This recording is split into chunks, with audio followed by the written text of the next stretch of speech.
Live and direct, you're tuned into the Bro Diallo Show, broadcasting straight out of the sanctuary of hypocrisy that is the city of Chirac, state of Illinois. Today is February 27th in the year of your Lord, 2019.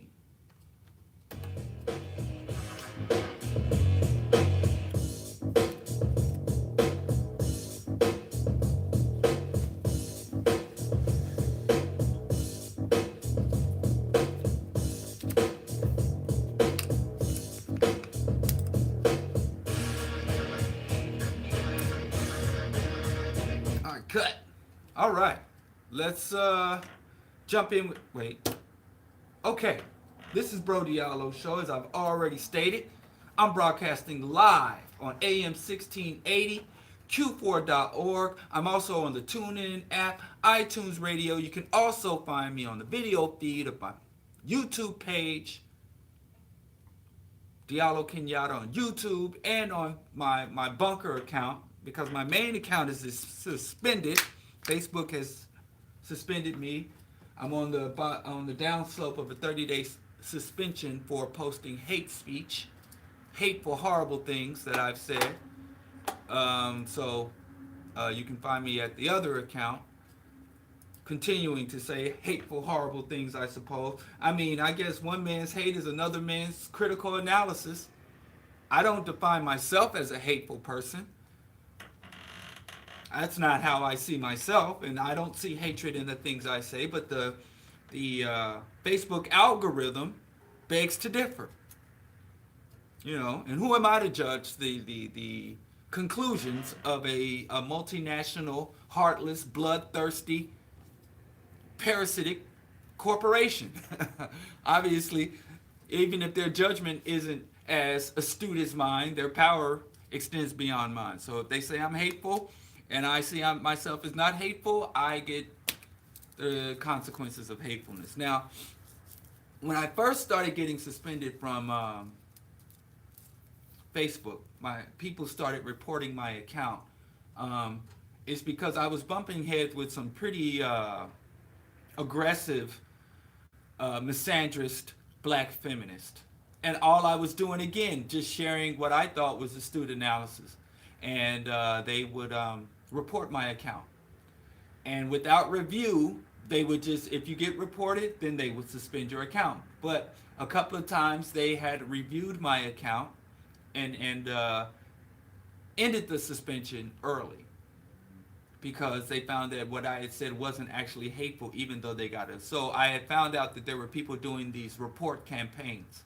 There were these factions of black feminists that would alert other feminists to just go and flag your post or flag your page, and they wouldn't even bother to read what was there if with the word of another feminist. So eventually I learned who these people were, and I blocked them. And I went a pretty good span of time without any issues. And then a new parasitic, toxic, ridiculous, absurdist, self-hating group emerged, the ADOS. And now I find if I say anything about ADOS, then all of a sudden the algorithm catches me. So a lot of these groups, you know, they have these campaigns. A lot of these groups that take indefensible positions, who take ideological positions that have no grounding in history, no grounding in analysis, no grounding in facts, no grounding in practicality. A lot of these groups, they resort to other tactics because they can't stand on. I've never felt, I mean, as an atheist, vegan, revolutionary, pan-Africanist, I've seen so many people say so many horrible things about the things that I hold to be true, about the things that I base my very existence on. And I've never felt compelled to go and report them. I've never felt compelled to even be hostile, to or even, you know, label them any type of derogatory, you know. Never have I, you know, I just don't run and tell. And that's because I'm pretty solid in my conclusions. I feel that my conclusions stand up to any mockery, any debate, any denunciations, any timeline of history people want to peel out. I feel like my conclusions stand up. So I don't really need to seek vengeance against people who draw different conclusions than mine. Sometimes I'm compelled to try to convince them, to debate them, to show the holes in their arguments or their counter arguments. And sometimes I don't even do that. I just leave them to their devices. I leave them to their life. So I just can't imagine what it would be like to hold to such an absurd belief system, such an absurd ideology, such an absurd movement, where you feel compelled to anonymously try to subvert or undermine or attack another person because they don't have the same conclusions or because they've reached a level of analysis that is up above, beyond, or lateral, or even below what you are. I don't understand that. But to me, that is also a level of validation. For me, that's also a level of validation, because if they're doing these little petty tactics, I've had people create fake accounts from the ADOS. And it's weird because the ADOS is employing the same tactics that I've had over the years. I've had to engage with Black Hebrews, with Nation of Farrakhan members. I don't call it Nation of Islam anymore. It's the Nation of Farrakhan. It's an absolute total cult of personality at this point. They have totally betrayed, not that their fundamental doctrines were ever sound, but they have totally betrayed everything they claim to hold true. So it's not just a cult. It's an absolute, total, tyrannical cult of personality. And I mean not say tyrannical because I'm not really sure it's even tyrannical at this point. I want to say something about that too, but a little later down the line. But I don't have much time. I have to. I found out yesterday that the day before yesterday, Julia Hare, wife of Nathan Hare, had passed away. And although I didn't often see eye to eye with the Hares on their analysis and conclusions, I've learned a lot from them from my childhood, way back in my days working with MBuff and the my days, sparring in the park with Woza, way back in my early ideological and development and my academic development. I had learned so much from the Hares, and so I do want to share in memorandum one of my favorite presentations from Dr. Julia Hare, and rest in peace, and just to send my acknowledgments and gratitudes for her life and her contribution. So I do have to stay on the clock. So let me not overindulge myself and pursue too many rabbit holes this morning. So anyway, let me just get to the topics at hand. Today the topic at hand that we're discussing is primed for dysfunction. Primed for dysfunction, why revolution fails to flourish. So that's the topic, and I'm also wanted to talk about a few other things before I got to that, but beyond that. Anyway, just about accounts being people, as I was saying, people with these ideologies that can't be defended. People with these positions that they feel that they have to engage in these little subversion tactics. But I shouldn't cry. I shouldn't hoop and holler. I mean, there was a time where it was so real in the field. People were dying, losing their lives, being falsely incarcerated or forced to flee and live in exile because of their ideologies. And you had the Black Panther Party for self-defense, and they had to deal with not just internet trolls, but people like Milana Karenga and the US organization, in collaboration with the FBI COINTEL program, actually killing members. So there was a time where your political ideology could get you killed, incarcerated, or sent into exile. So based on my political ideology, having my account suspended due to, underhanded anonymous tactics is nothing I really think I'm going to weep for. They're not going to really build a memorial for me. But it's still annoying. But like I said, even that, there's room for analysis and greater understanding. Trump is in Vietnam meeting with North Korea. Trump wants a Nobel Peace Prize. Trump has a real hard on for Obama. I don't know if I understand it. Him and Obama don't have very much history. Trump built his political identity on Obama's back with the birther thing. And he, for some reason, is absolutely obsessed with Obama.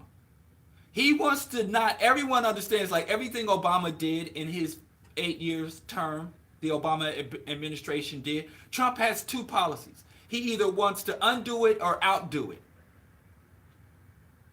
So he wants to undo the Affordable Care Act, but he wants to outdo Obama in atrocities committed.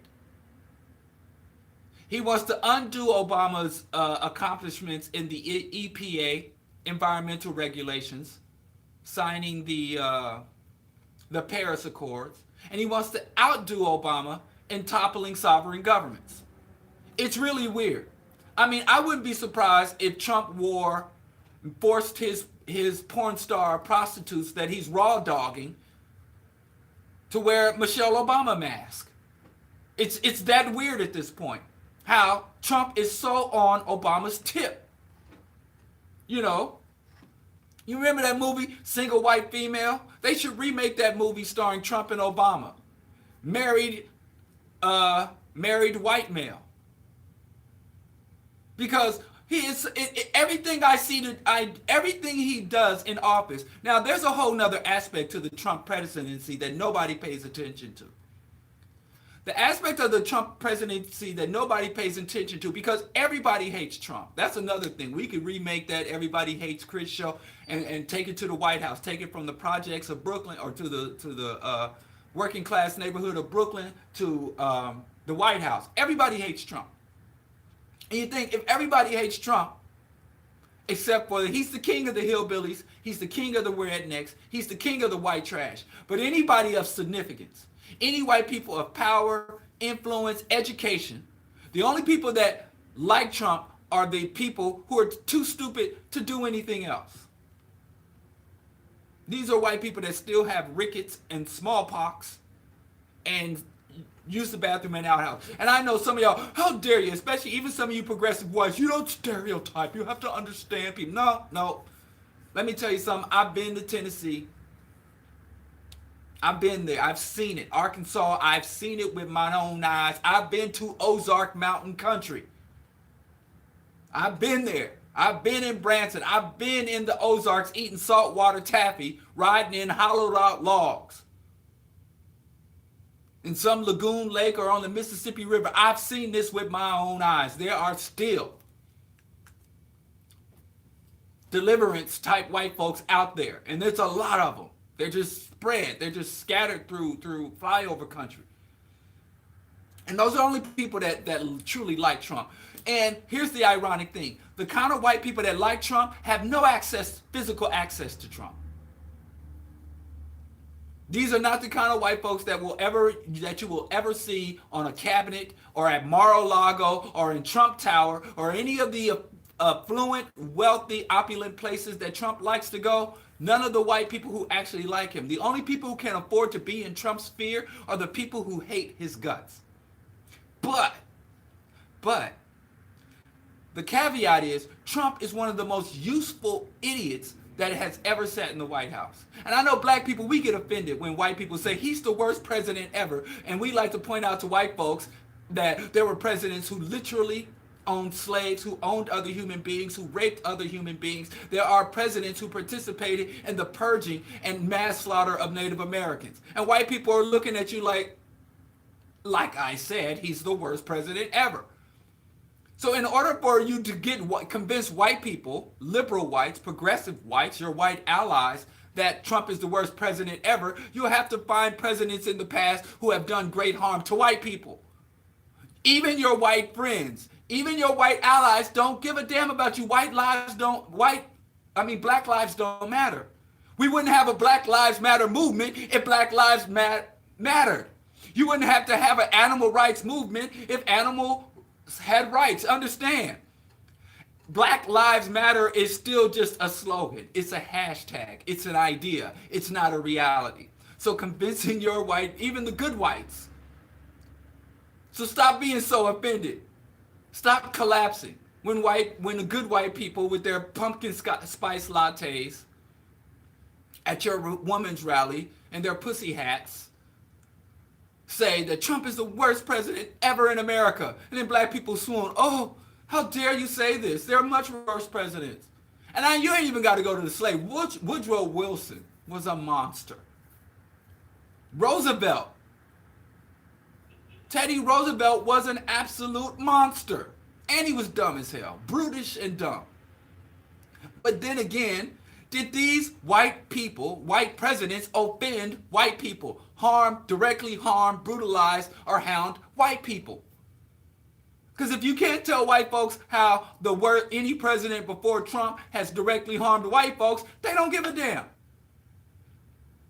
It's like harming black people, harming other non-Americans, attacking people in the third world. That's like mowing grass. You got to keep the lawn neat. So you got to cut some grass. You got to break some eggs to make an omelet. So I'm less concerned about white people's lack of empathy than I am about black people still being upset or hurt or shocked by white folks' lack of empathy. So when white people say he's the worst president ever, I just nod at them like, okay. You know, I don't understand. Like Spike Lee ain't made a good movie unless he gets an Oscar. You know, black artists ain't made good music unless they get a Grammy. You know, we still striving for their acknowledgement. I don't understand. We need them to acknowledge that Jefferson was worse than Trump. And if I was white, I definitely would think that Jefferson was a better president than Trump. But being a black man, I would dig up Jefferson's corpse, the rapist, pedophile, murderer, and spit on it. Or, you know, go listen to this song, Boots Riley, who got an Oscar, which kind of frustrates me. I think Boots Riley should get what do they call the other thing? The Grammy for music. I think he should have got Grammys long before he got an Oscar. I love his music. Not a big fan of the movie. If I was Almighty Whitey on the Almighty Whitey throne, I would have given him Grammys, dozens of Grammys before I gave him an Oscar. But nonetheless, he has a song called Piss on Your Grave. And one verse in that song, he's actually talking about the presidents. He wants to piss on the graves of CEOs. He wants to piss on the graves of parasitic imperialists. He also wants to piss on the graves of the founding fathers. And he has a wonderful verse in there. And that's how I feel. You know, there's many other presidents that if I had a list from best to worst of presidents whom I'd like to denigrate and desecrate, Trump would not even be in the top 10. But if I was white, that's because I'm black. But I digress. Trump is in Vietnam. Right, but here's the thing. Did I tell y'all why Trump, I hinted at it. The reason why Trump is still able to go out here and commit these crimes and run around being totally incompetent and an absolute embarrassment to America. I don't know how you embarrass a genocidal empire.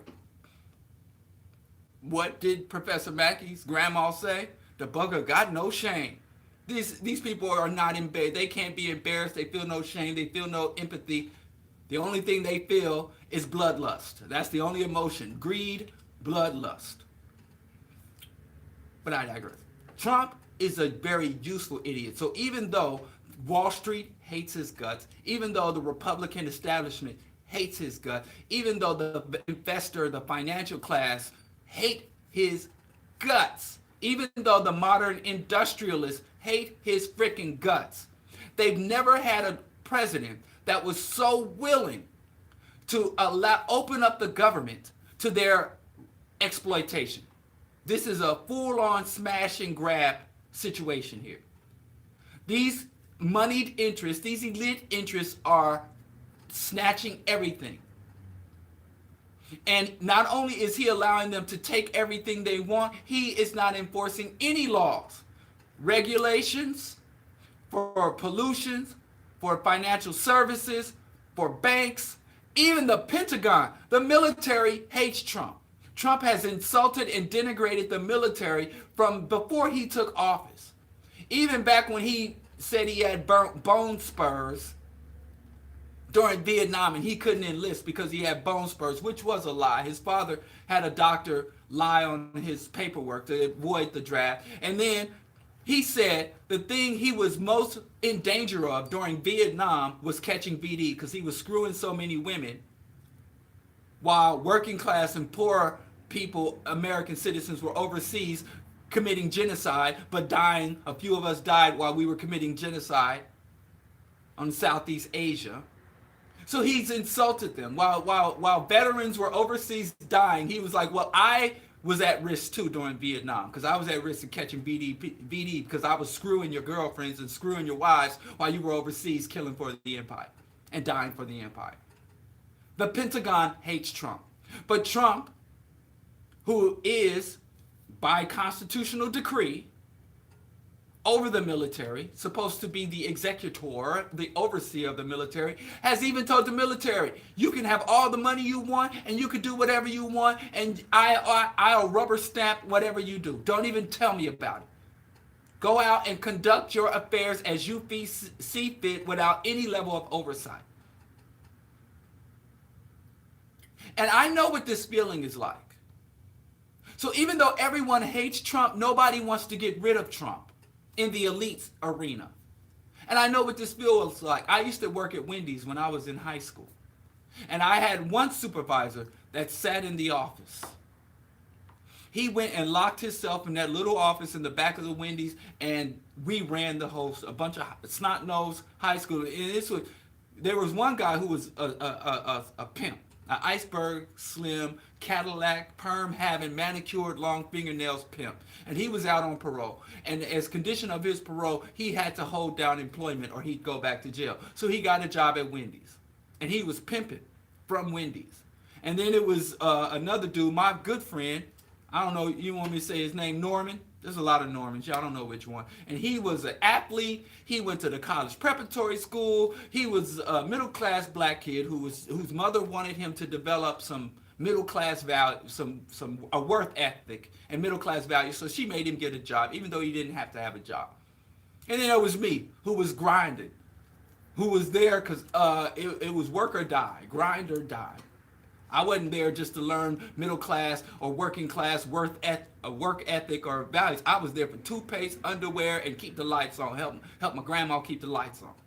So you had a really interesting mix of people. But anyway, you had this one manager who was like, do what you like. I don't care. Any customer complaints, throw them in the trash. And we were able to do whatever we wanted. He wasn't a good person. He was a real scummy person. He would come in there and take whole sleeves. The meat used to come in sleeves. He'd take meat home. He'd take syrup from the soda machine. He'd rob the place blind. And he did no managing. And we were able to do whatever we wanted when he was on deck. And even though he was not a very likable person, nobody liked him as a person, we loved when he was running the show because it was anarchy. No leadership. Then there was this sister who would come in and who dry cleans their Wendy's uniform. Her Wendy's slacks would be pressed. Her shirt would be pressed and tucked in that little Wendy's collared maroon blood colored shirt with the yellow stripe. And she'd have a crispy Wendy's cap on. This woman was a drill sergeant. And she'd come in there and make us work and make us stay on our stations, clean our station, and boom, boom, boom, dump that chili meat, woo, woo, woo. And even though she was a fairly decent woman, she made us work. So even though the scumbag, we preferred the scumbag because, you know, I used to run up out of there with burgers and hot dogs and cookies. I stole so many cookies from Wendy's. Even when y'all get reparations, don't even put my name on the reparations list because I got my reparations, boy. You know, I stole from Wendy's so much. If Wendy's has to kick in whatever portion that Wendy's has to kick into the reparations fund, y'all can split that amongst yourselves. I got my reparations from Wendy's and Sears. Sears went out of business, but I got my reparations. Oh, I used to hit them up so hard, man. I used to hit up Sears. You know what I'm saying, Rip, if you watching. You know what I'm saying, Terrence. We used to get them, then we used to hit them up. But anyway, so I can relate to the elites, how they hate Trump, but they love him at the same time. But other than that, Trump is, now that his fixer, his lawyer today is testifying before Congress. So in order to try to take over the news cycle, he has another pointless summit with Kim Jong-un on North Korea. And this also, not only does this distract from Cohen's testimony, which he's attempting to, but the media, I think they're not falling for the okie doke. I think the Cohen thing is going to be the lead story and not Trump's repeat pointless summit with because I mean what they're doing in North Korea, in Vietnam, with him meeting with the North Korean leader, could have been done between two low-level dignitaries. You didn't need the two heads of state to come together. But he's doing this to try to undermine the cycle. And another thing is that if he thinks if he can sign because a true peace treaty between the U.S. and North Korea and loop South Korea in there, he thinks he'll get a Nobel Peace Prize. And that's what he wants. Like I said, he either wants to outdo or undo Obama. So he gets to distract from being exposed by one of his closest confidants, Michael Cohen, his fixer, his shady, dirty lawyer. And you remember during the campaign trail how Trump was like, I don't want black people touching my money. I want Jews to count my money. I want Jewish accountants. I want Jewish lawyers. You know, where, remember that there's a Family Guy episode, I don't know if it's available online, where he sings the song, I Need a Jew, with that stereotype. So Trump, you know, this dude is something else. Anyway, he just trying to distract, right? And he wants a Nobel Peace Prize. And in his delusional mind, he thinks, and it might be true, because the Nobel Committee is compromised and full of crap too. You know, Chinwezu did a wonderful write-up on the Nobel Peace Prize, and why we shouldn't give a damn that they gave a prize to Martin Luther King or Obama, because it's an imperialist organization, and you know the Nobel Committee. So anyway, but I don't have time to get into that. But Trump wants to get a Nobel Prize so he can outdo Obama. And he wants to distract from the news or take over and capture the news cycle with this pointless summit that accomplishes nothing. And what they're there to discuss, like I said, you could get low-level dignitaries or diplomats to negotiate what those two heads of state are there to negotiate. But Trump also loves the pomp. You see, when he gets off the plane and the Vietnamese guys are there in all their regalia and the big band's playing and the red carpet is rolled out and all this stuff, and then all the lady boy prostitutes, I'm sure, that will be in the penthouse waiting for him to spank him with magazines and all that. He has to get someone else to pay him off because Cohen isn't there to pay off his prostitutes anymore, the porn stars for Trump anymore. Who's paying off porn stars for Trump? Who wants that job, to pay off porn stars for Trump? But anyway, he believes that if he could, I digress. He believes that if he could get a peace treaty signed with North Korea, he can get a Nobel Prize. So he's trying to kill several birds with one stone. But the problem with Trump is, but this wasn't a problem for Obama because Obama was slick. But this should be a problem for Trump because everybody hates Trump. But at the same time, he's trying to talk peace with North Korea. He just ripped up a fairly competent, a fairly fair, on the white side. I think it's totally unjust. I think that the United States owes reparations to Iran. Not sanctions, but reparations. That's another thing. Everybody's owed reparations by the United States. Yeah, y'all should get in the line behind black people, but shoot. Everybody, the United States owes everybody reparations. So if they pay one victimized group, will they be obligated to pay others? Who knows? But I just don't feel it's right in my heart to, because I know my people are owed reparations. But I can't deny that Iran, Iraq, Afghanistan, Native Americans. I mean, the sperm whales. Remember the U.S. military was conducting these high-power sonar experiments, deep water communications, so that they could more effectively go and threaten the whole world with nuclear annihilation. And they found out that the submarines, the nuke submarines, high power sonar was disrupting, because also the whales and marine mammals also use sonar to communicate, and they use that for migration and mating and other aspects of their life cycle and their ecosystem. And it was causing many whales to beach themselves, or to go off course, and they couldn't follow their food, their plankton and stuff, and they'd starve to get death, or they go into waters that were too warm or too shallow and perish. So I mean, even the damn whales are owed reparations by the U.S. empire. But anyway, Iran, he tore up the Iran peace deal. He's threatening to overthrow Venezuela, and he's threatened to bomb several countries and disrupted, and threatened the sovereignty and stability of many other countries. He provoked a trade war with China. So I don't even think, if he is able to sign a peace treaty with North Korea, which would mean nothing, because Trump, even though he wrote The Art of the Deal, is one of the worst negotiators in political history. Everything, I mean, he's one of the worst negotiators ever.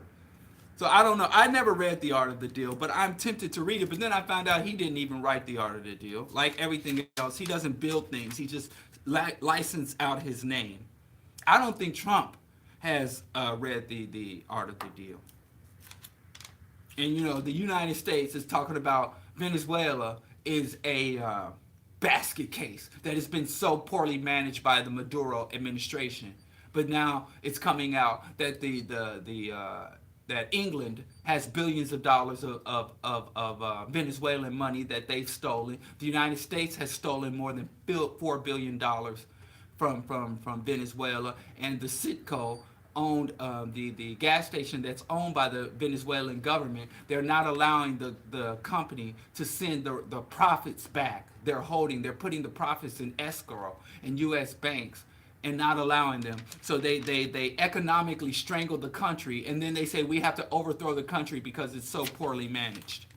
And instead of allowing the country to repatriate its funds, to bring home its wealth, access to its wealth, they illegally stole Venezuelans' money, and then they say, well, we have aid, and we're going to give you a bag of groceries while we steal billions of dollars for you. And then, y'all remember when Obama, the first images of him after he left office, they saw him windsurfing, and then there was this white man choking him on a boat.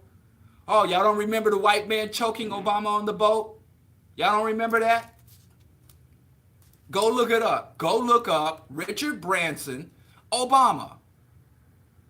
Put that in a search engine, and you will find a white man choking Obama. So the white man who choked Obama, and Obama's just grinning and cheesing and shucking, he's having the time of his life.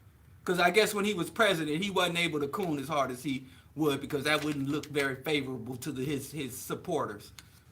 So now that he's out of office and he's out of the scrutiny, he gets to buck, huck, and shuck and coon away, which I think is the true Obama.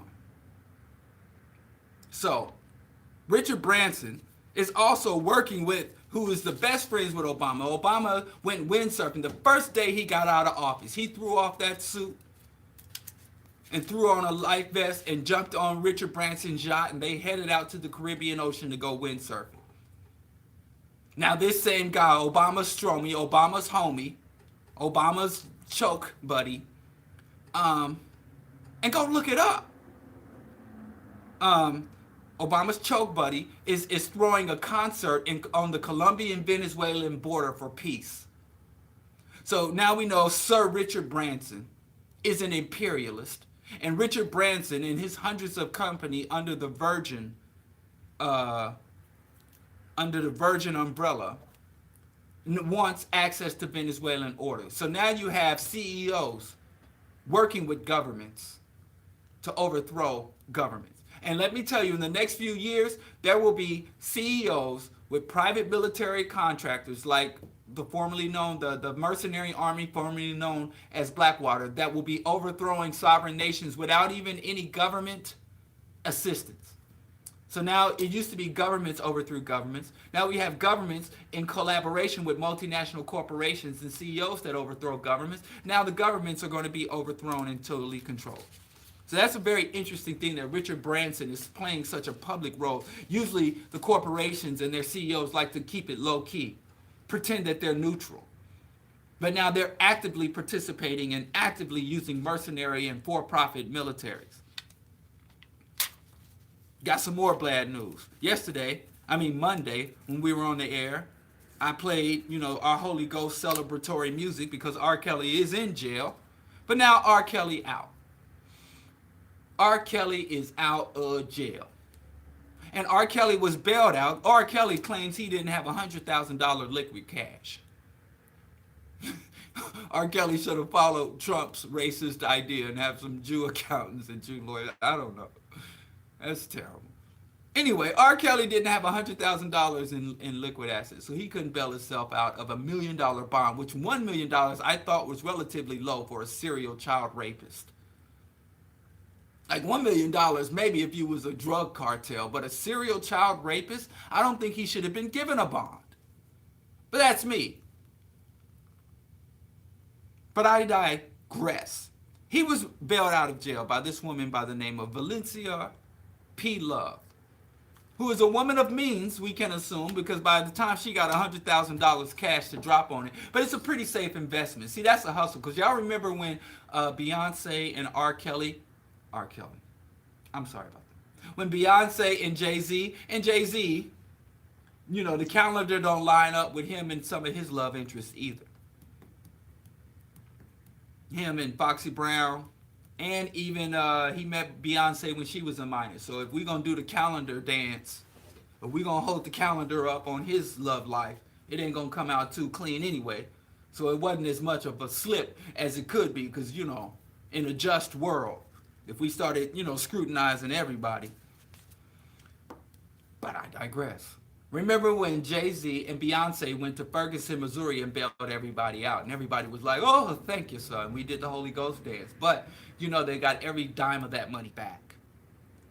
Because when you show up for the court date, they kick the money. That's just money they hold.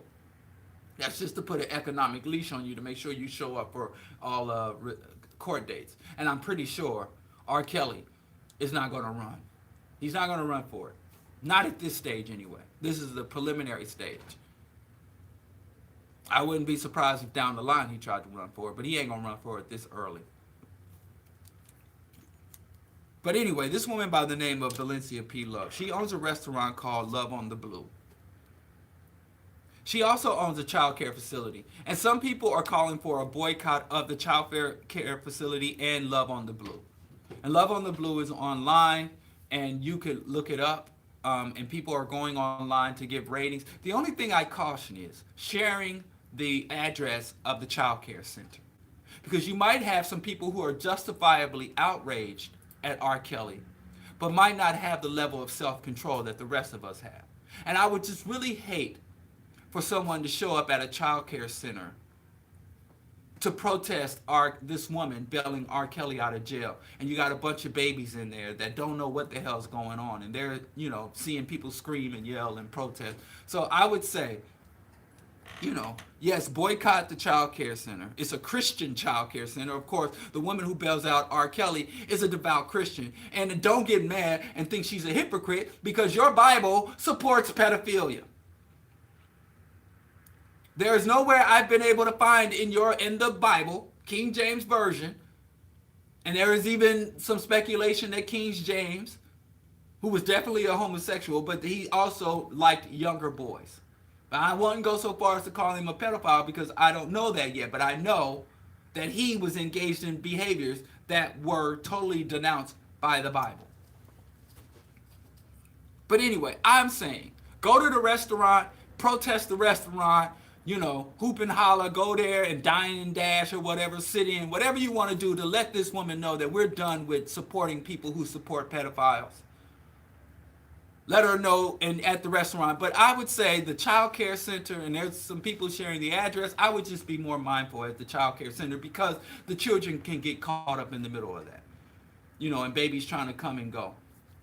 unless you know or have some evidence that the baby children are in direct danger. I haven't heard anything to that besides this woman having very, very, very warped judgment and way too much money to throw around if she could throw it at R. Kelly like that. But yeah, I say let's focus on the restaurant, and maybe if you know some of the parents, contacting the parents to let them know what's going on. But don't show up at that daycare center scaring them babies. R. Kelly's done enough damage to children. No other children should be disrupted behind R. Kelly's mess. But that's just me. I would be cautious about sharing the address at least, or even the name of the child care center, because I just don't want some people. Some people are really outraged at R. Kelly, and they might show up there and say some things or do some things they didn't need to do in front of a child care center full of black babies.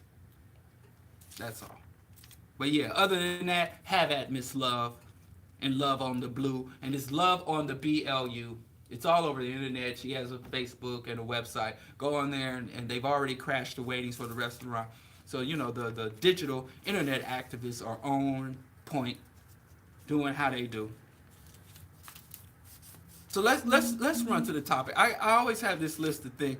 I'm just an unrealistic person when it comes to the Bro Diallo show. I put way too many things in my notes and way too much stuff. But like I said, there's way too much going on in these streets.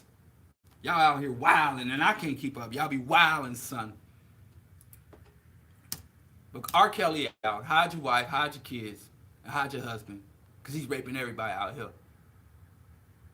So let's just there's some other bad news, but enough is enough.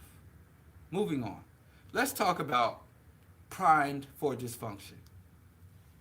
That is today's presentation. That is today's topic of the show. That is our focus of the day. Primed for dysfunction. Why revolution fails to flourish.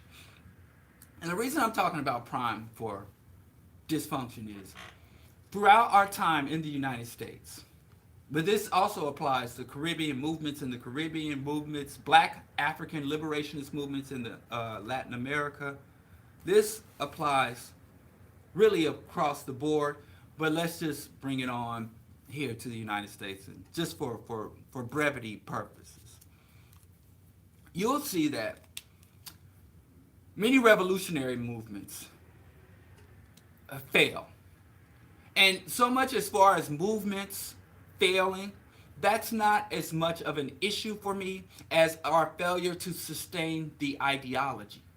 Because if you end a movement, if you blow up a movement, let's say like Marxist, the Bolshevik movement, you know, the solidarity movement in Eastern Europe, the Black Power movement, the anti-colonial movement. You can do away with movements. You can kill the man, the leaders of a movement. You can incarcerate the freedom fighters. You can even pay people off. But what's really, when you're truly defeated, is when your ideology is contaminated.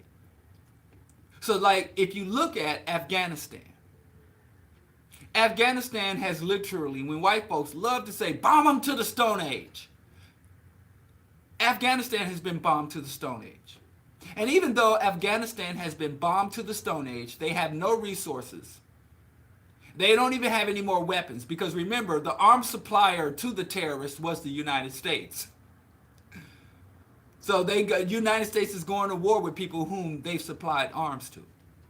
So the United States is cutting them off from arms supplies. So they're using old Kalashnikovs from World War II. They're using improvised like manure bombs and improvised explosive devices. IEPs. And the reason you have to improvise one is because you don't have the base materials to make a standard bomb. You know, they're literally, warriors riding emaciated donkeys across the desert. And even though, and they're fighting against people that have satellites, they have a space force, they have aircraft carriers, drone surveillance and drone bombing is the most high-tech weapon, the most high-tech gear. And these people on riding emaciated donkeys using outdated Kalashnikovs have fought them to a standstill. The United States forces cannot get a foothold in Afghanistan. Why? because they have not been able to penetrate Afghani culture. The fundamental ideology and identity of the Afghan people is intact. Even when they had to go get a leader, when they had to install a puppet leader of Afghanistan, they had to go to Europe and the United States to get a puppet leader. They couldn't even find a puppet leader from amongst the people. Like if they wanted to prop up a leader in Africa, they could stay right there in Africa. They wouldn't have to go, like if they wanted to install a puppet leader in Ghana, they wouldn't have to come to the United States and get some Guyanese immigrant, third, fourth generation Ghanaian whose grandparents came here and he's been living here all his life and bring him back. They could find someone from right on the street, handpick somebody from right around the way, somebody from within the government. And they tried that in Afghanistan. And they were finding out when they go and bring somebody in, they were like, we want you to come in and talk to us. The dude's going to come in there with a bomb vest. They tried to train Afghan forces to to say, okay, we've liberated your country, and now we want you to be the military and police your own country. So they bring them in, give them military training. As soon as they give them live ammo and a gun, they shoot their trainer. They shoot the Americans. That's happened so many times. Dale Jones said 90% of warfare is your culture. And if you let their enemy get into your culture, if you let your enemy into your ideology, or if your ideology has some compromise with the enemy within it, you could have all the weapons, all the gold, money, resources, all the land, and all the advantage in the world, but you lose. Or as Marcus Garvey said, if you don't have confidence, you've lost before you even started fighting. You've lost twice before the war begins. So understanding that and bringing that all the way back to the United States, where it's not as something as tragic or romantic for some of these revolutionaries as being on the front lines fighting an insurgency war against the imperialists, but where you're just trying to organize some cooperative, where you're just trying to put together some consistent, stable, progressive, positive, liberating, or even empowering activities within your black community, where you don't even have drone bombs dropping on your head on a daily basis. You don't have armed, murderous teenagers marching up and down your street. And that's what the United States literally trains teenagers and guys in their early 20s and give them weapons of mass destruction and have them march down the streets of cities where they don't speak the language, they don't know the culture. And they just spent 6 months to a year intensely training on how to kill people.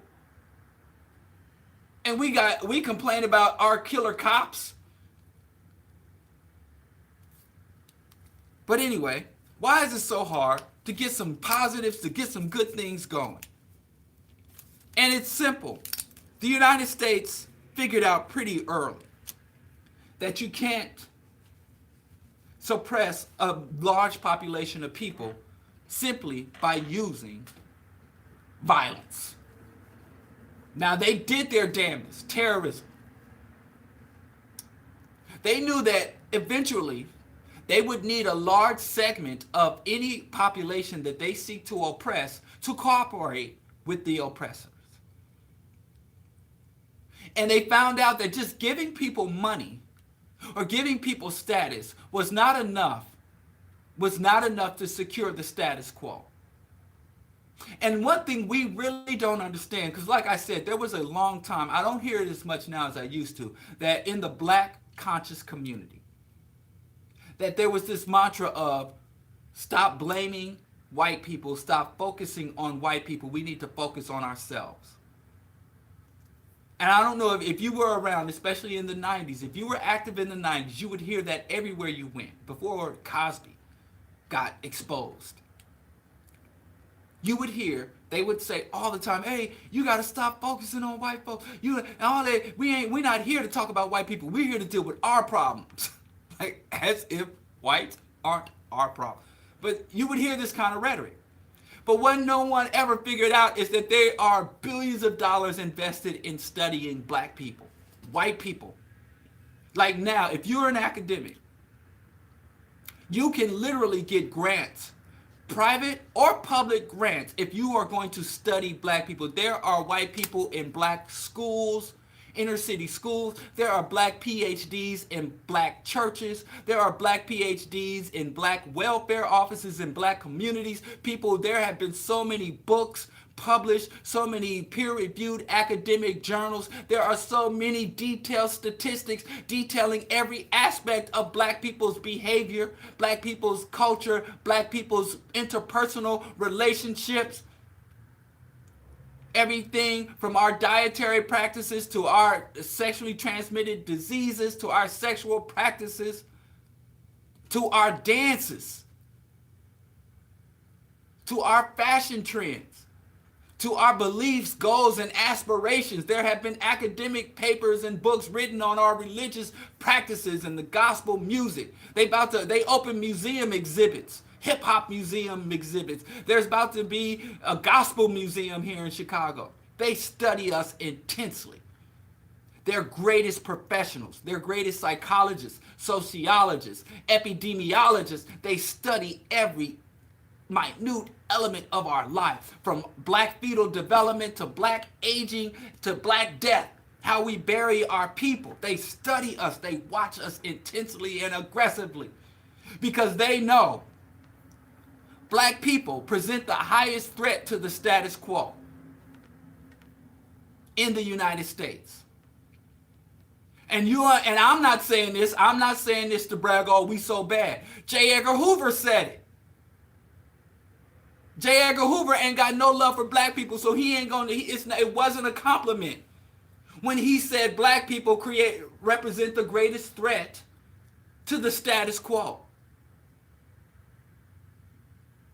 So I'm not even saying this because I want to believe it. Because to tell you me, somebody who's been active and engaged in organizing for as long as I have, I find it hard to believe that black folks are a threat to the status quo. But when I just look at this Chicago election, I take two steps back. And if black people really knew how to engage politics, if we really did politics, we could own the third largest city. We could own this city.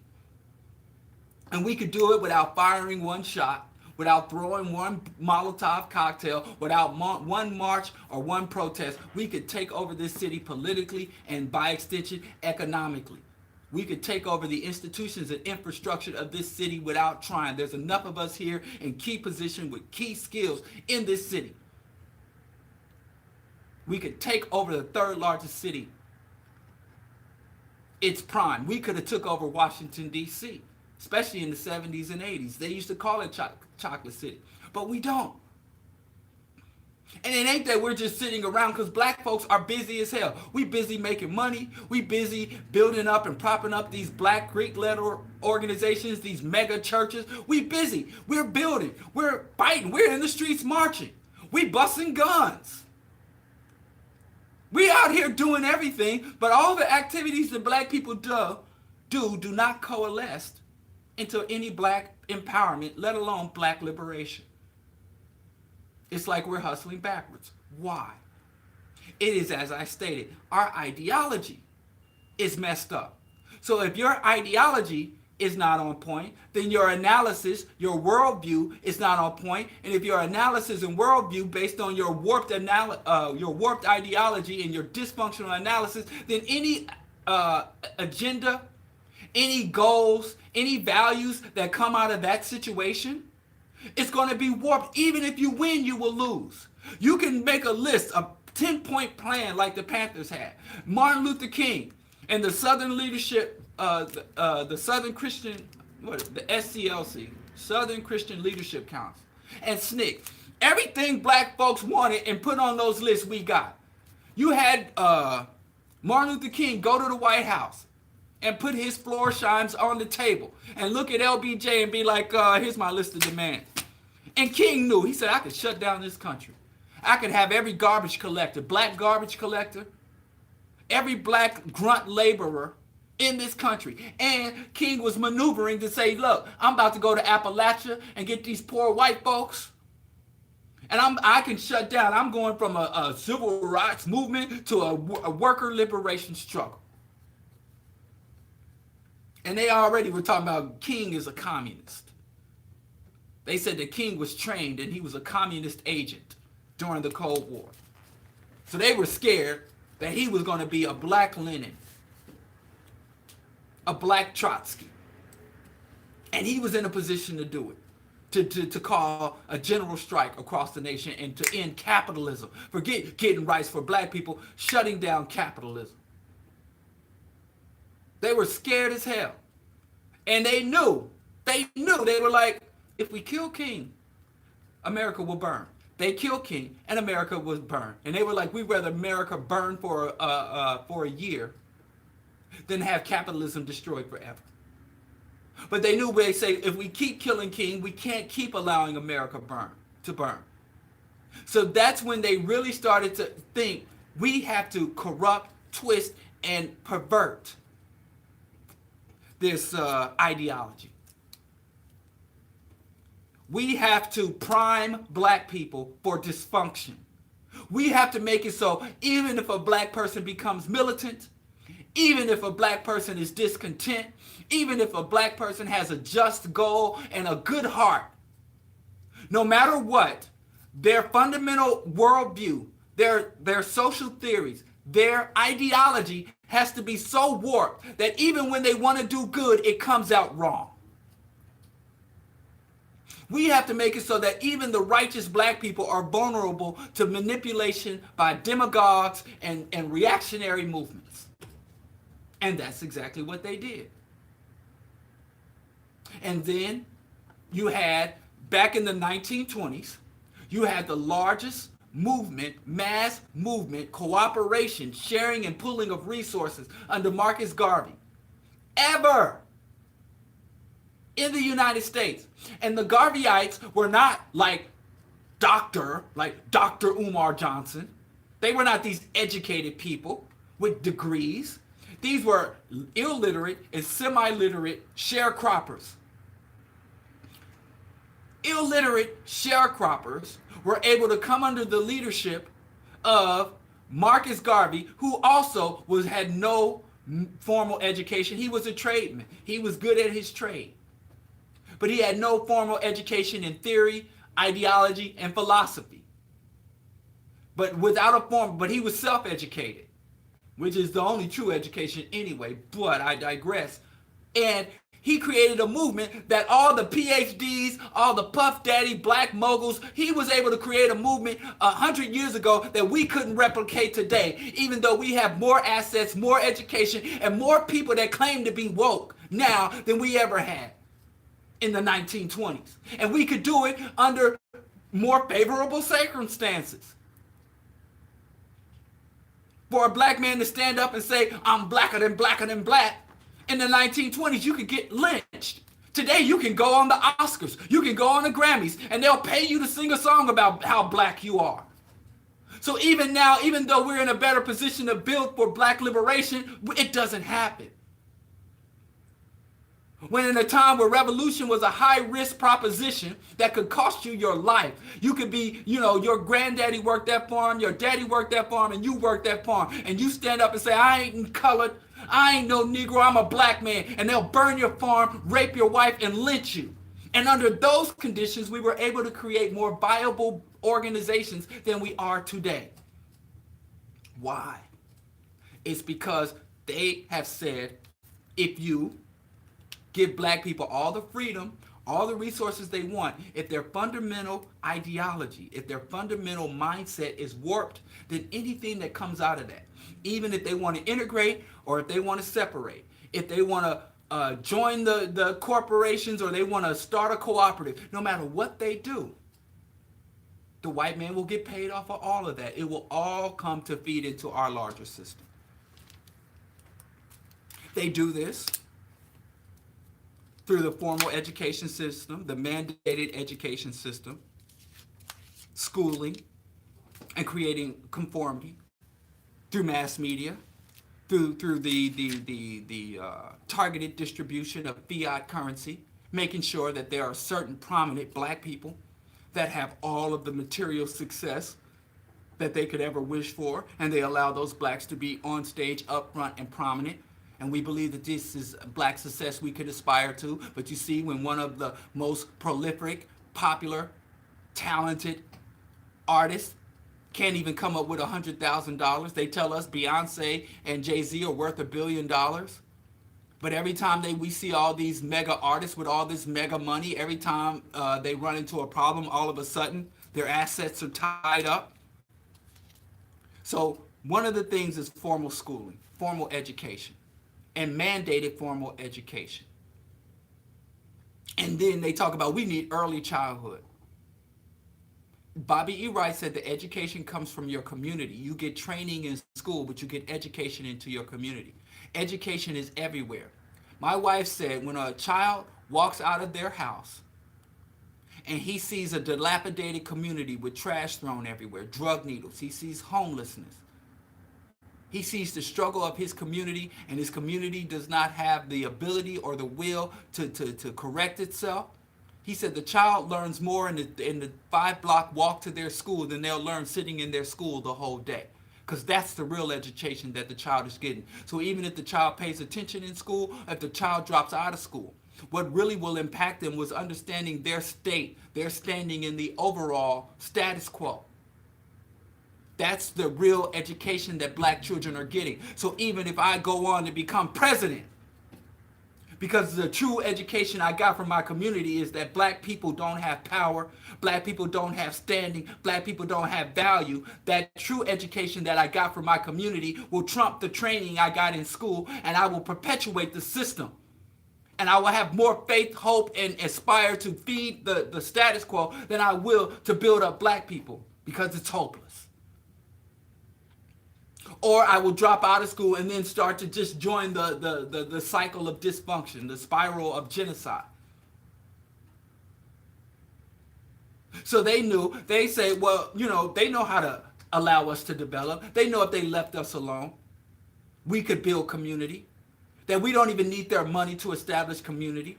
Everywhere they put us, whether they put us on Southern plantation, or they put us in sharecropping, or they left us alone in the slums of America, everywhere white people put us, we created communities with nothing. We created culture out of nothing. We created systems of mutual support, communal living, and survival out of nothing. So there's it's not enough just to isolate people. Black people. It's not enough just to put black people on the least fertile land and make them sharecropping. It's not enough just to stuff black people in the slums of Harlem. Because then, we dump them in the Harlem slums, and damn, here's the Harlem Renaissance. They're creating the greatest art. They're being innovative.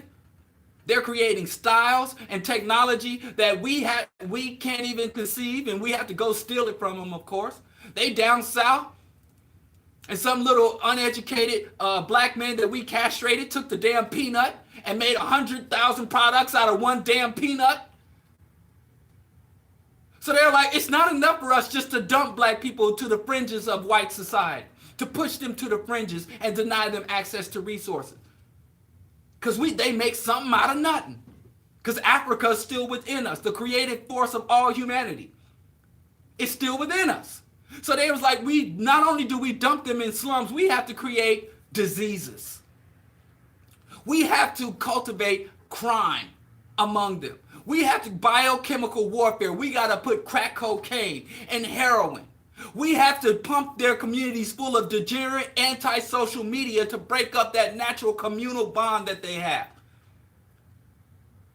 And while they were doing this, white people said, we're going to have this system of benign neglect. Meaning that we're just going to set this race issue aside because we got bigger issues with the Cold War and financial instability in the corporate system and globalization. We're just going to not deal with this race thing. We've been dealing with race since the Emancipation for over 100 years, and it is what it is. So we're going to engage in what they call benign neglect of the race issue, which was a lie. They waved the white flag and said, we're going to stop with this race stuff. And at the same time they were waving the white flag in one hand, they were gripping the clip in the other hand and preparing to go to war. The United States government, in partnership with all multinational private industries, have created psychological, biochemical, and physical technology, cultural products to generate the mentality, the intelligence to subvert the very humanity of black people. So when they do this, when they create this system, they were like, we can open up the black communities. We can integrate with blacks because they are so fundamentally dysfunctional that whether they own food stamps or they're like Oprah Winfrey and they got $1 billion, they will never be a threat to us. In fact, they will be an asset to us. Whether they're filling up our prisons, creating jobs for poor whites in the mass incarceration system, or whether they are wealthy and affluent and they become president of the United States and they run our armies, they run our corporations. No matter where we put these black people who have been primed by us, who have been heavily indoctrinated by us, it doesn't matter because they will always serve us. They will even serve us when they're in opposition to us. When they think they're fighting against us, they're actually validating us. Like Dr. Umar. Dr. Umar is a Puritan. He is, as the Prince of Pan-African, you cannot find a man who more embraces Western values and Western ideologies. The nuclear family structure, the patriarchal societal structure, the capitalist mentality, the tyrannical hierarchy, everything he wants to bring to Pan-Africanism was handpicked from Greco-Roman culture. There is nothing African about anything in Dr. Umar's agenda, but in Umar's mind, he is one of the biggest threats and enemies to the white man has ever seen. He runs around saying, Frederick Douglass, he's a descendant of Frederick Douglass. He's the living embodiment of Marcus Garvey and Malcolm X, and he's an alpha male. When that dude is, I have not seen a more Eurocentric man. Michael Jackson was more Afrocentric than Dr. Umar, with his mutilated features and bleached skin. Ideologically, this dude is the whitest white man. Like, literally, if you took Umar's agenda and ideology and everything he has laid out for black people, and you go to the most regressive group like the Heritage Foundation or the Focus on the Family and the evangelical movement, aside from the superficial black rhetoric, his agenda lines up perfectly with all these white racist institutions. So even when we fight them, we feed them. When we fight them, we build them up. Look at Louis Farrakhan, run around the white man the devil, white man the devil. And this man has been fighting the white man and been leading black folks for over half a century. And he couldn't even sustain a bakery on the South Side. This man can't run a bakery, but he claims he's running a nation. And I hate to say this about us, but it's true. It's because, again, if you look at his fundamental core ideology, his fundamental core mindset, his fundamental basic mentality, it's the whitest white can get. It's as white can get. So even when we win, we lose. So we have accepted, we fight, and we even celebrate when our children, you know, it's February, so March, April, it's starting in May, starting maybe in April, you're going to start seeing all over social media all these brilliant black children. All these brilliant black children. Oh, this child got a full ride to Harvard. Oh, this black child graduated with a 5.0 GPA and he's been accepted into 50 different colleges with a full ride. Glory, glory, glory. Sending praises up. And all these brilliant black minds that we will package, put a little bow on, and ship off to the most regressive white institutions. I'd love to see a little black genius. The parents of a little white genius, take a white prodigy. And those white parents says, yes, we have this white prodigy. He was walking at 2 days old. He was reading at 3 months old. And he graduated from college at 2. The most brilliant little white child in the world. And we're going to send him to Africa to study with the Dogons. We're going to send him to Asia. I'd like to see where a white prodigy is packaged up and sent off to the camp of their enemy for their formal schooling. Just tell me one time it's happened. And even if white parents were that hippie and that progressive to do that, you think all other white people would celebrate it when they posted it online? We celebrate that to this day. We're still weeping and wailing. Oh, the historically black colleges are being shut down. You ain't black. If the only thing black about something is the attendance, That's like saying historically black colleges is like saying the historically black housing projects. It was set up, funded, planned, sustained, all by white folks, run, governed, dictated to by white folks. And the only thing black about it is we the ones in there. So I don't know why we say historically black colleges when it's historically white indoctrination going on there. So we're primed for dysfunction because we don't go deep enough into ourselves. We are too surface about this black thing. We're too comfortable with the schooling and conformity that the school imposes on us psychologically and intellectually. And then also we don't have a grasp of fiat, cost, and we put fiat and cost over true value. We think money in the bank is more important than fresh air and clean water. We value an individual based on how much fiat they have. No matter how scummy they are, Mayweather. If they have a lot of money, then they have more value.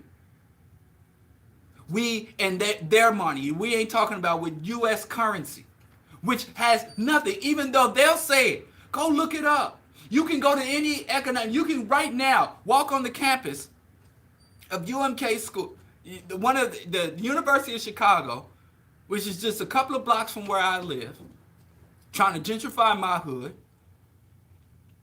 You can go to the University of Chicago right now. Their school of economics is one of the most famous school of economics. The modern economy, what do they call this mess we in? Neoliberalism economics was conceived and implemented at the University of Chicago. You can walk on their campus right now, and any of their esteemed professors will break it down to you. Say, what is fiat currency? And they'll be like, fiat currency is nothing. It has no meaning. It's just printed money. Like I said, well, U.S. money is more molecularly akin to fabric than paper, but it's paper, fabric, paper. That's all it is. There's no gold back. There's nothing to back it up except your confidence in it. It's a confidence scheme. It's a confidence game. They'll tell you, this ain't no high-level conspiracy. Oh, I know got some secret knowledge about the U.S. currency. We busy analyzing. We got whole hours of YouTube videos of people breaking down the symbols on the dollar. You ain't got to know what the symbols on the dollar mean because you can just step back from the dollar and say this means nothing. What this represents is the U.S. capacity and will to kill people who don't accept it. If you say, I don't accept this, there's nothing to back this dollar up, somebody will show up at your house with a gun and throw you in the streets. They will take away your car and all your other possessions. And if you protest too strongly, they will kill you. That's what the dollar is backed by. Murderous henchmen. But I don't have an issue with fiat. Go back and listen to my Fiat Matrix show.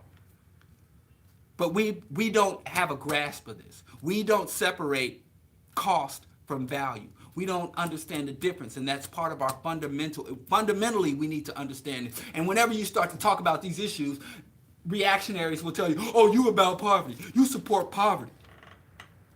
Another thing is religion over rationalism. And don't think that you're exempt because I'm not a Christian, I'm not a Muslim, I'm spiritual. Spirituality is a religion. The moment you have some ethereal, immaterial belief that provokes or that you create rituals or behaviors around, even if it's a shrine to the African ancestors, even if it's a shrine to the Orisha, that is a religion. And it's really popular for religious people to claim to not have a religion. That's really popular amongst the country. But let me tell you something, and never forget this. Spirituality is religion for lazy people because you can make up every day. You can add on and pick stuff off. There's no formal or hard dogma. There's no overimposing holy scriptures that dictate what you do. So you ain't got to stick to it. But a lot of the same irrationality, when you start to back people against the wall, they start to talk in these silly circles. You'll find that most religious people, when their spiritual beliefs are challenged, they begin to be just as irrational and just as erratic as religious people. So until I'm able to observe otherwise, spirituality is religion for lazy people. It's a non-denominational laziness. So, but rationality, because you'll notice religiosity is not unique to black folks. White people have a whole fundamentalist movement. They are more religious. There are more white folks. This United States is a Christian fundamentalist country. And they got all these other little silly sects, Mormonisms and Orthodox Judaism and all this other nonsense all over the country. So being religious is not a problem. But you'll notice when it comes to their material interest, even God can sit his ass down somewhere. All that thou shalt not kill and whatever other religious requirements, religious rules, or religious dictates, when that gets in the way of the status quo, religion has to change. Religion's got to get with the program. The Pope better, issue a papal bull. So they're rational, not moral, not just, but they're rational. Now, there's nothing inherently moral about rationality. You can have your ultimate objective could be evil, and you can rationally approach or rationally walk towards an evil objective. They are not true believers. We are the true believers. They're willing to compromise, reform, denounce, or just ignore any of their religious edicts when it comes to their material power and their real power in the world, their material reality. We have a little trouble with that. Again, we're primed to be the true believers. And we get so much accolades and so much compliments from white folks. So blacks are more spiritual. Even Dick Gregory used to bring this article to all of his lectures that talked about how in day-to-day practices, black people are more spiritual than white people. That black people are more spiritual than white people. And black people are just so flattered that black people engage in more daily prayer, of reading of the scriptures, of reflecting on God and the values of their God. Black people do that more than white people. And we thought that was a compliment when that was the greatest insult. So part of being primed for dysfunction.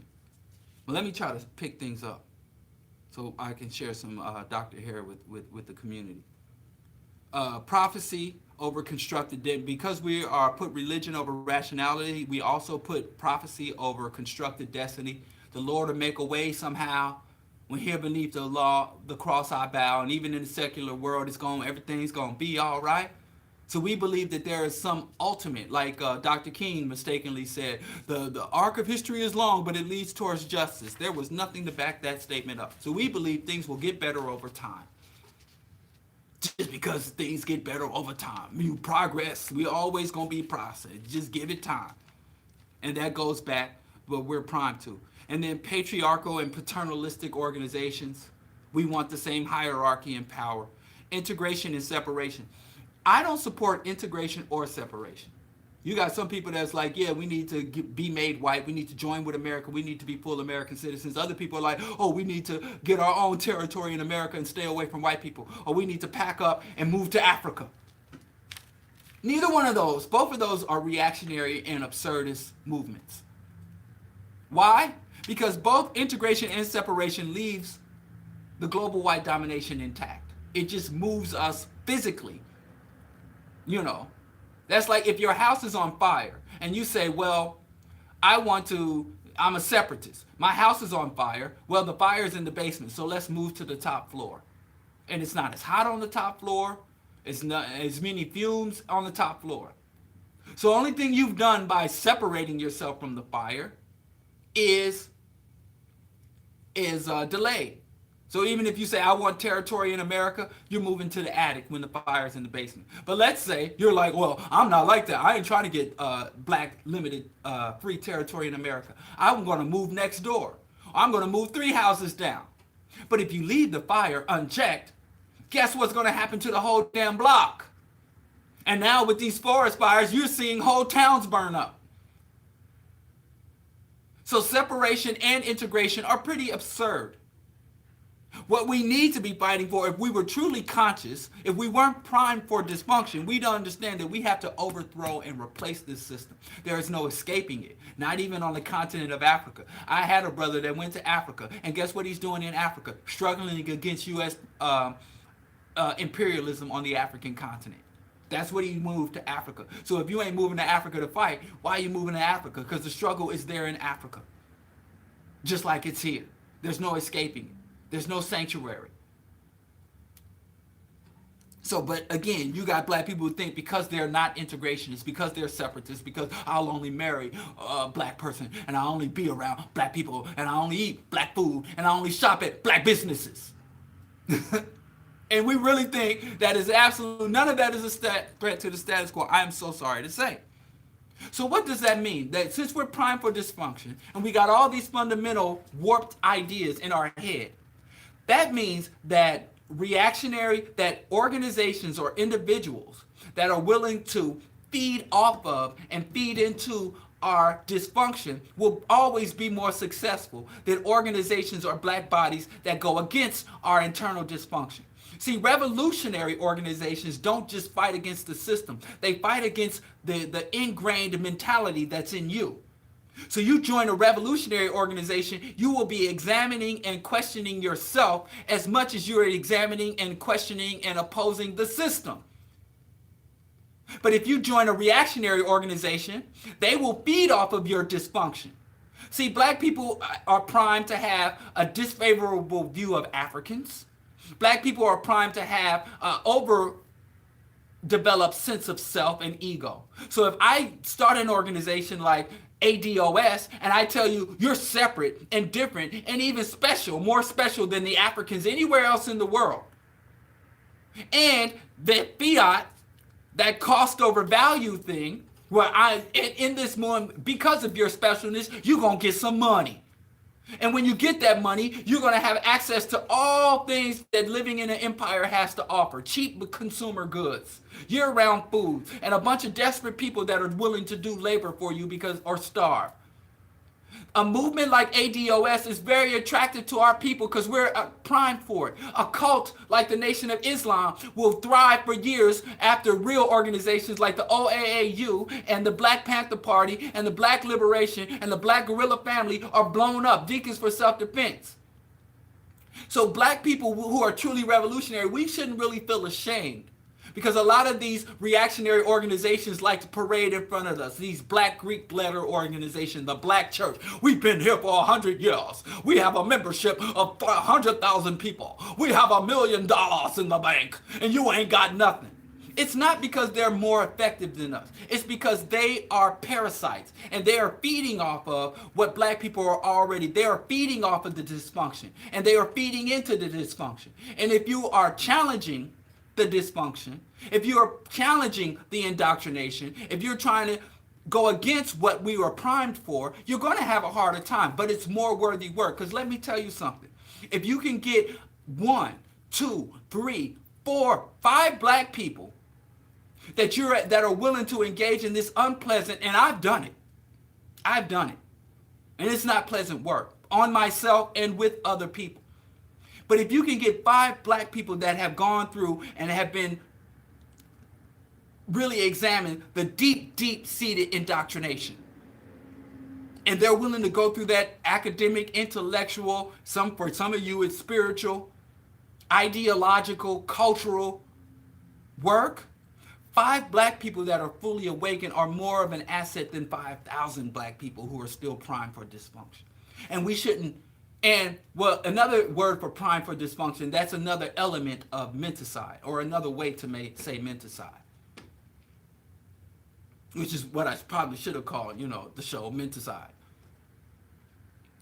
So the reason we're not able, even though we have every worthiness, we have the skills, we have the resources to carry out revolution, our oppressors, the elites, sleep very comfortable at night. Because they know as long as the fundamental indoctrination system is in place, even if we get outraged at the system, even if we claim we're against the system and want to bring down the system or separate from the system, we will still be feeding the system. It is a very clever, and this is, again, academic work. And that is sometimes work we think is unworthy or boring. We want to take action. But any actions based or that grows out of a contaminated mentality, a contaminated ideology, a contaminated worldview, even if it's the most sincere, righteous. And I know a lot of these indoctrinated people are so sincere in wanting to fight against the system and wanting to free my people and wanting to build up black businesses. But we have to decontaminate the soil in order to grow anything that's viable. We have to acknowledge the contamination before we can begin to decontaminate. But anyway, this is Bro Diallo Show. If you are interested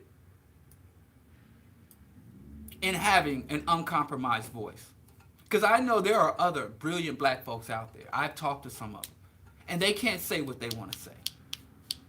And they can't say it how they want to say it because they are answerable to people outside of our community. They are dependent on people outside of our community.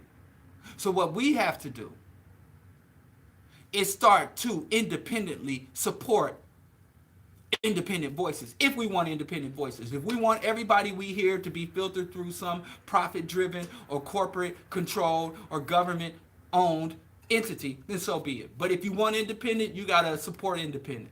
So I'm saying that to appeal that you go become a Patreon supporter, that you go make a donation to the Bro Diallo Show, that you go and spread the word about the Q4 network, that you go and subscribe to my YouTube and share the content, go to my page and share the podcast or whatever the